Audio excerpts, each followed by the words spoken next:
This program is made possible in part by Nebraskans for Public Television.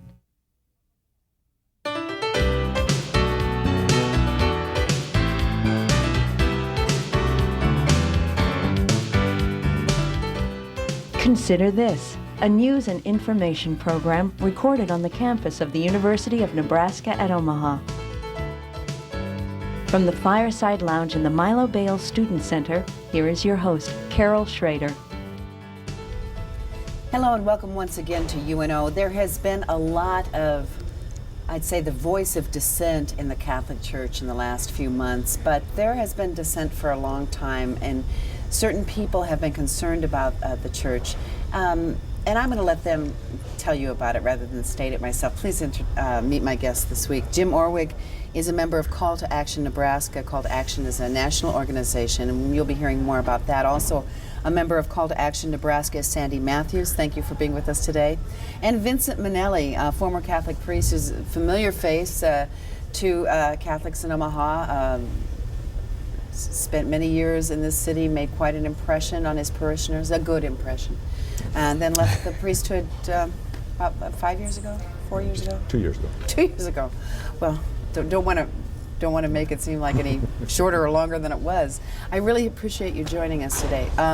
This is a troubling time for the Catholic Church, but some people have felt that it's been having troubles for a long time. Others feel just the opposite. We shore up, stay more the way we were. I'm going to go to Jim for a second here. What brought me to the attention of you folks was a meeting last week of an organization I had sort of heard of before but sort of forgot about, and that's Call to Action. Maybe you give us a little history so that people can be put up to speed who aren't familiar. Call to Action as a national organization goes back to 1976 when the National Catholic Council of Bishops put a call out to all Catholics across the country to reflect on the direction the church should be heading in the next 100 years. This was the bicentennial year. Somewhere around 2,500 people met in Detroit in 1976, and over the course of 3 days put together an agenda that they presented to the bishops of what people in the church thought was important. The agenda went to a committee, and the committee forgot about it over the course of a few years. A group in Chicago, however, of Catholics who had been delegates continued to meet, and in 1991, I believe it was, called for the first national convention.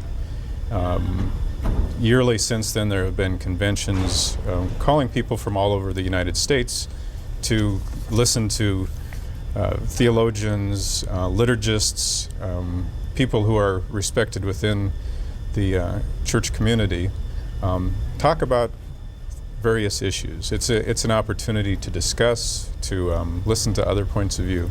Now, it wasn't long into this time after Call to Action started, and it was started at the behest of the Council of Bishops, that the word came back to the Council that there might be a few rebels in here. And as I read some of the history in the National Catholic Reporter. And so, for whatever reason, you said it sort of went a little dormant for a while.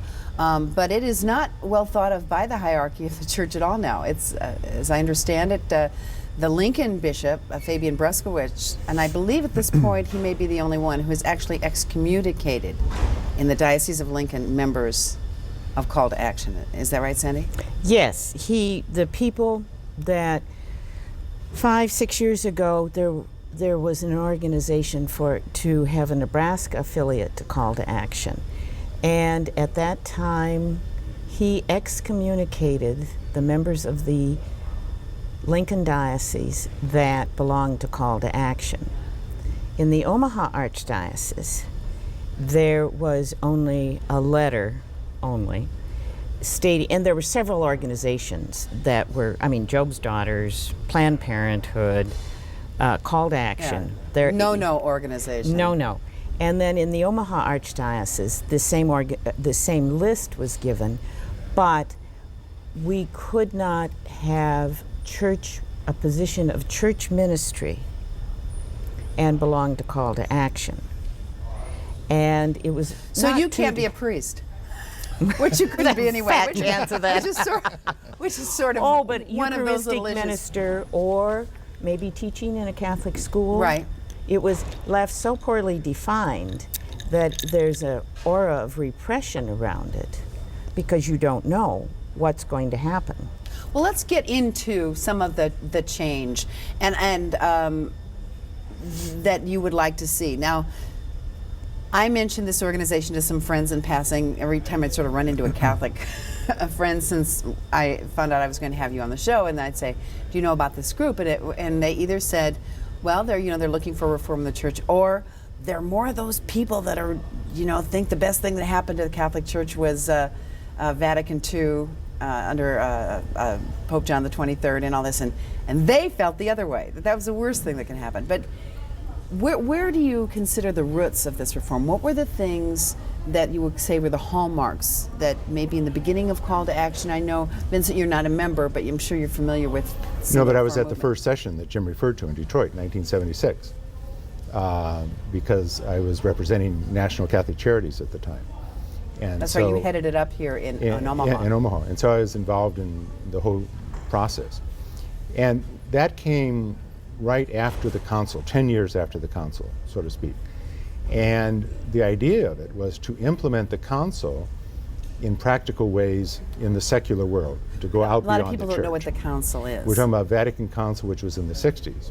The and ecumenical The council ecumenical that council, are- which had given us an entire new agenda, starting with John Paul the 23rd, John the 23rd, and then in Paul the 6th, continued it. And so we had a full agenda, and the idea was to translate that into concrete action at all levels in the church, and especially at the local levels where the people could deal with issues. So it was a very instructive thing, and as Jim said, it sort of died, it went to a committee, and then the people picked it up again. But there was nothing radical or outside the bounds of the church about it. They were talking about the things the council talked about, collegiality, or a governance of the church by the people in a more collegial fashion, first starting with the bishops, and then at the parish level and with priest councils. And it was talking about open dialogue in the church and leading into social action for justice. And so it was very grassroots, basic gospel teaching that came out of the council. So it's nothing radical. Those people who say that it's radical were the ones you were talking about who didn't want the council in the first place. They didn't want any change. They want to go back to the Latin liturgy. They want to go back to the church they knew as a child in the 50s or something like that. But they didn't want the council in any shape or form. How would you characterize, and you're all, I guess you would call Catholics in good standing. You haven't been excommunicated. You are, although some people adhere to the belief in the church that one's a priest, always a priest, you are an ex-priest or a former priest in practicality. But you haven't said, let's check it, we're on our way out the door, and you're still hanging in there. And you want to see change, but there are parts of many parts of the Catholic Church who firmly believe what you alluded to, Vincent, that the older way, maybe not necessarily the Latin Mass, but the older way where it's very clear cut. It was very easy, kind of good versus evil. If we do this, we go to heaven, and the priest It was the talks and we catechism listen. approach. You had a list of questions and answers, and if you knew that, you were on the way to I salvation. knew my Baltimore catechism. And you knew your Baltimore catechism. You're on the way to salvation, and they liked that black and white morality. And the council raised all sorts of questions in the gray areas. Our dealings with other churches, our dealings with social justice issues, that just don't fit black and white answers. They just Well, they're aren't kind of there. messy. They're kind of messy. Issues of You know. war, economic issues, which the bishops back in the 70s did a great job in issuing papers on war and peace and on economic issues. But then that great leadership generation of bishops like Bernardine in Chicago, and those kind of people passed from the scene, and we got a much more mediocre group of bishops leading the church, frankly. But there are other issues that have come into the mix in the issue of reform in the church, be it call to action or just those people that feel that they were a little out of out of the church envelope and are looking for change. One of the issues is women priests, treating homosexuals a little differently in the Catholic Church. Some issues like that, and that tends to make, I think, a big chunk of the Roman Catholic Church in America, at least, because I'm not familiar with too many from other parts of the country, tends to make it look like that you are the radicals. But the other day, Vince quoted that, 57% of Catholics are for women ordained? 60%. 60%. A higher percentage are for married clergy. So it's the hierarchy that is not in step with the laity. Well, you say that word, that magical word, hierarchy. Scary word. And I can never say this word correctly. It's got too many syllables. Hierarchical. Hierarchical, you got it. That it makes it different. In other words, people say, if you want a more democratic church, if you want something, be a Protestant. There's a ton of them out there. We don't want a more democratic church. We want what the council called, and the council fathers voted for it, bishops from all over the world. I think it was 3,500. 90% of them voted for collegiality in the church, which just means that the bishops consult with each other and with the Pope on an equal standing in discussion. The bishops consult with their priest in the same kind of dialogical discussion. The pastor consults with his people in the same kind of dialogical discussion. There isn't this arbitrary, authoritarian, autocratic type of government. It's a That still collegial implies that government. all the talking goes down. No, it goes up, that they have Okay. to listen. Okay, but They have to listen. The And then council the said, priests the feed that council- back the up. council said, quoting St. Benedict, they are to listen to the youngest member of the community. I mean, that was the tone of it. The youngest, the poorest, the oldest, they all have a right to The least of participate. thy The brethren? least, yes. And The sisters. irony of the scandal that you mentioned in the very beginning is that the conservative people are upset and the liberal people are upset because there's been such a misuse of authority and power by the bishops. There's an interview in the New York Times today with the president of Boston College, who's a Jesuit, and he said he is amazed and ashamed and horrified by seeing the authority of the church so misused by the bishops, that they've so failed in their pastoral responsibility to the whole community. It's and that's abuse. the issue. It's not a conservative liberal issue. It's the issue of authority. But it seems to me, and I'm just playing devil's advocate a little. Okay, I'm a Catholic and I go to church every Sunday, let's say, and I receive all the sacraments and I do all the stuff I'm supposed to do, and then a group comes in, and I might be able to, the way my faith is sort of based and grown, I might be able to handle one thing of those. The more dialogue, the collegiality and all that. But are the reformers into an all or nothing? Women priests and more inclusion of gays and lesbians and blah blah blah, and it's like, and all this getting really involved in social justice. I mean, it's suddenly like, I have to do all that to be a Catholic, So and Carol- it's a little scary for a lot of people, I think. The interesting thing that I have noticed over the last few years is that they're not, the people involved in Call to Action and Reform and all the other groups are not radical, wild-eyed, destroy everything, create something new type of people. They tend to be mothers and grandmothers. They are people who have lived their life in the church as faithful Catholics, and they continue to do that. They continue to be involved in education and liturgical ministry, in social action causes, and they're looking at the church as it is being presented to the world. And what's being presented to the world is a monarchy. I've heard so many times people say, well, the church is not a democracy, we don't vote on things. Well, the reality is the church is a monarchy. The bishops and the cardinals are the kings, and the priests are the princes, and it kind of filters down to the lay people. And what the Second Vatican Council said was we all share in the ministry of proclaiming the word of reconciliation that Jesus brought.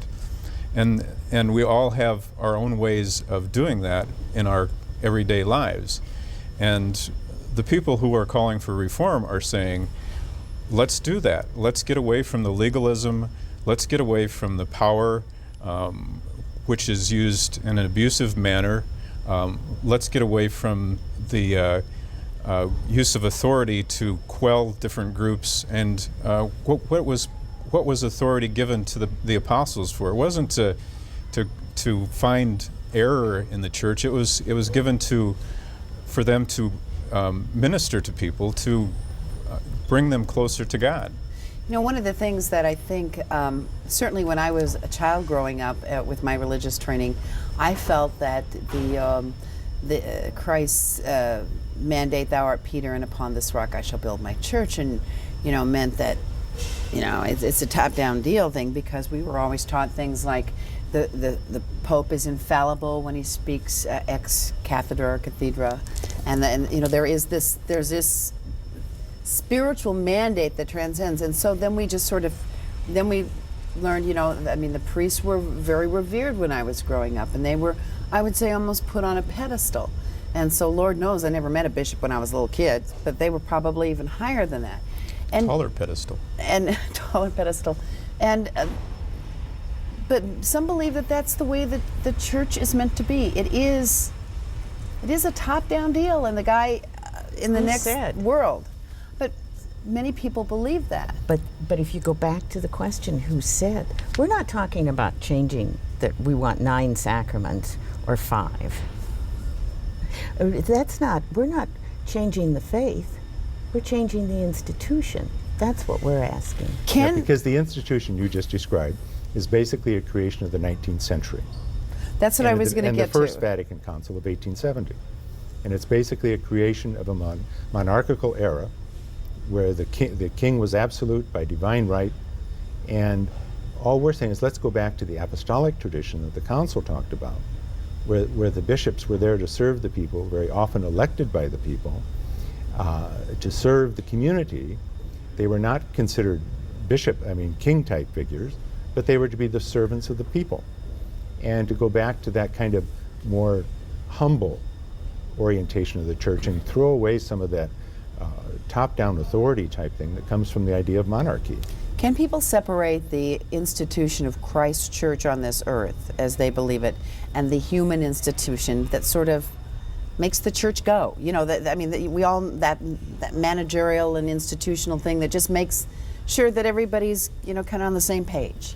Well, that's it, the crux of the matter, because all the things we're talking about, that most of the issues called to actions are not matters of faith.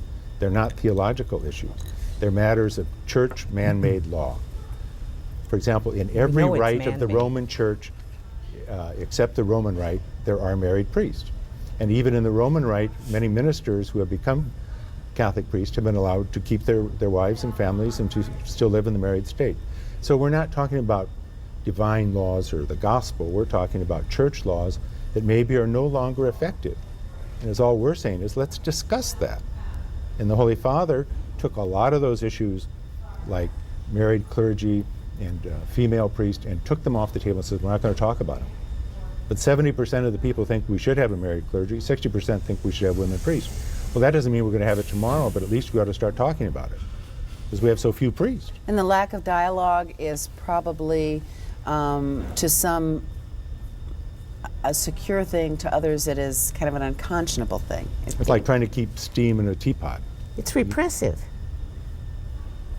And especially to Americans, because if we can't separate the institutional church from the gospel, then I would say the millions of dollars spent on Catholic education in this country is a monumental failure. That's pretty strong stuff, considering, let's just say in the Omaha area where we tape this, has one of the, I think, the finest Catholic school systems. But I know you're talking about on a different. Yes, yeah. I'm talking, or even talk about the Catholic schools in Omaha. If you cannot distinguish what is a matter of faith and morals and what is institutional, if you were never taught that, if you're not taught the gospel of Christ, I'd say there's a big failure. Monumental. Yeah, there's the difference when you said the human side of the church, which every organization has its human side, politics or medicine or accounting or business, a la Enron. But we're not talking about that. We're just talking about the image that John the 23rd gave us, that he wanted to open the windows of the church, let fresh air in, let the Holy Spirit in, and have discussion and dialogue and collegiality. And so we're saying is we've closed those windows. You know, we've slammed them shut, and so that discussion isn't going on. And that was the most beautiful thing coming out of the 60s.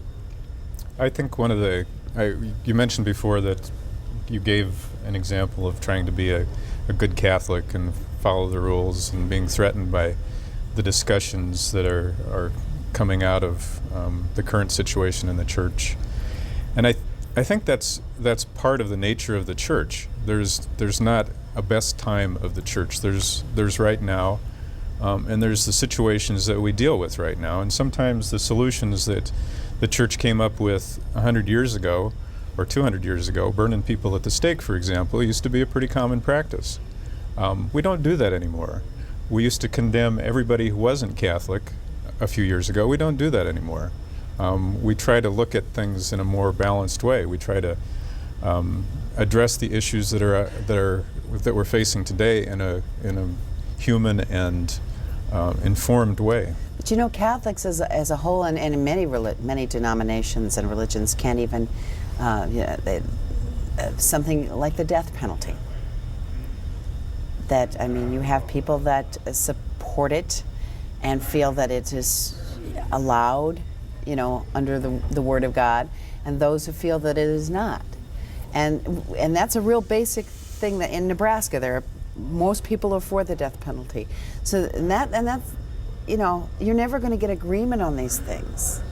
Well, that's an interesting example, because 20 years ago, if you'd asked any bishop, or you'd asked the Pope about the death penalty, he would have said the state has the right to implement the death penalty. The present Holy Father has changed that, and he's very adamantly against the death penalty. Right, but that doesn't mean every Catholic falls in line. Well, that was my example.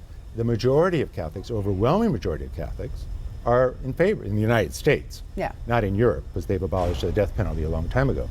But in the United States, the overwhelming majority of Catholics favor the death penalty. So they're totally opposite the teaching of the Holy Father. So the point I was trying to get was, is the Holy Father does say that, and many people say we must do what the Holy Father says, and yet Well, it they're doesn't fit their dissenters. set of. They're dissenters too. Yeah. Our but governor. But that's a point, because there is an evolution in the teaching of the church. The And point is that there was can one be of the doctrines. dissent among people. I mean, I'm sure you know that John Paul II isn't going to write Mike Johans a letter and tell him he's excommunicated, because he tries to be a man of good conscience and do what his conscience tells him. Coming back to excommunication, the bishop in Lincoln is the only bishop in the United States who has excommunicated anybody for belonging to Call to Action.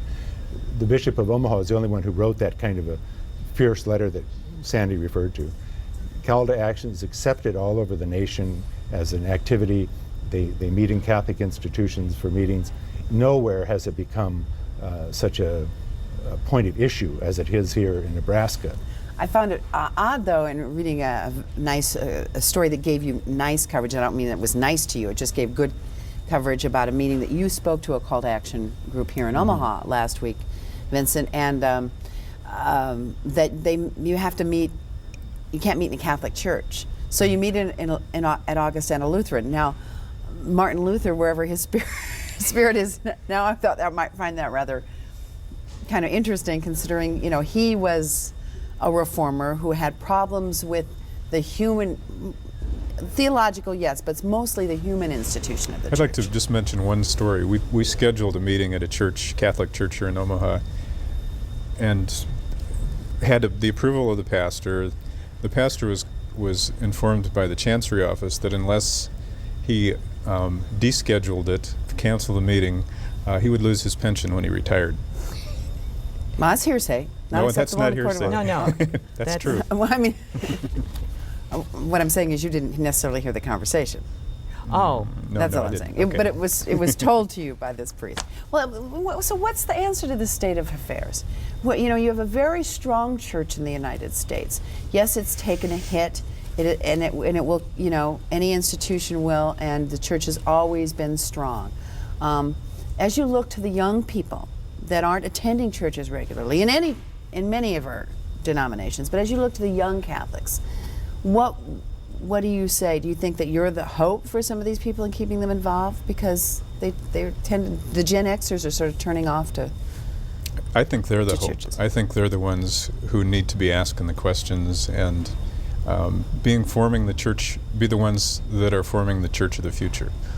We can talk about what we've experienced and what our values are, but they need to search out their own values. And so we're part of the tradition and they're part of the tradition. It's a problem because at that meeting you referred to, a good percentage of the people there were gray-haired people. Well, yes, This and was not a most bunch of of Call young to radicals. Action is actually some of the, Yeah. we've been, It's people who lived my through the age. 60s Yeah. and knew the tension of the council and so forth. So, yeah, it is a real problem, passing on the tradition, as Jim refers to the next generation, who may not be as interested in it because they don't know the tension. It's the same problem we have in American politics. Look at the turnout of voters on Tuesday. Awful. Pretty scary. The lowest ever. So the young people aren't that tuned on to politics either. They're interested in their own lives, and they're not that concerned maybe about the bigger issues of church and community or politics and community, and that's worrisome, possibly. So are you just sort of whispering into the wind here? I mean, in terms of just the future at all, where do you see, we've got just a minute or so, reform, and pipe in, whoever, reform in the church, is it going to just, hit a Well, headline and die a slow Well, like death? I said before, that this present scandal has galvanized the conservative Catholics and the liberal Catholics. And a lot of them are starting to take issue in their parish councils and other places, like in Boston, they have formed a special pastoral council to meet with the Cardinal, Archbishop, and so forth. I think it's going to galvanize a lot of people and say, wait a minute, we have to take our church back.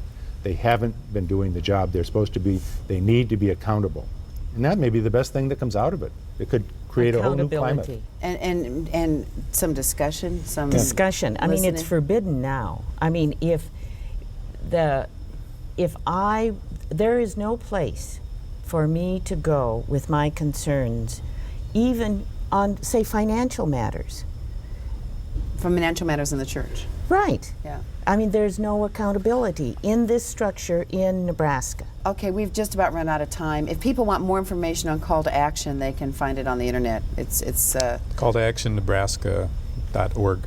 they can All one word. They can email you and Right. find you on the web and just a search. I want to thank you very much, Vincent Minnelli and Sandy Matthews and Jim Orwig.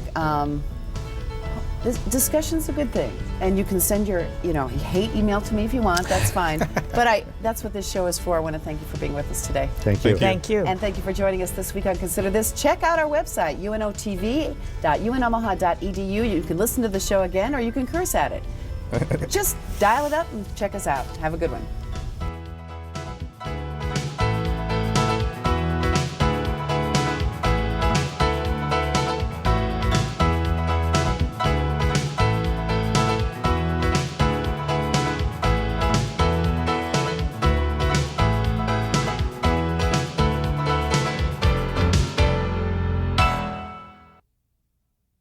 This program is made possible in part by Nebraskans for Public Television.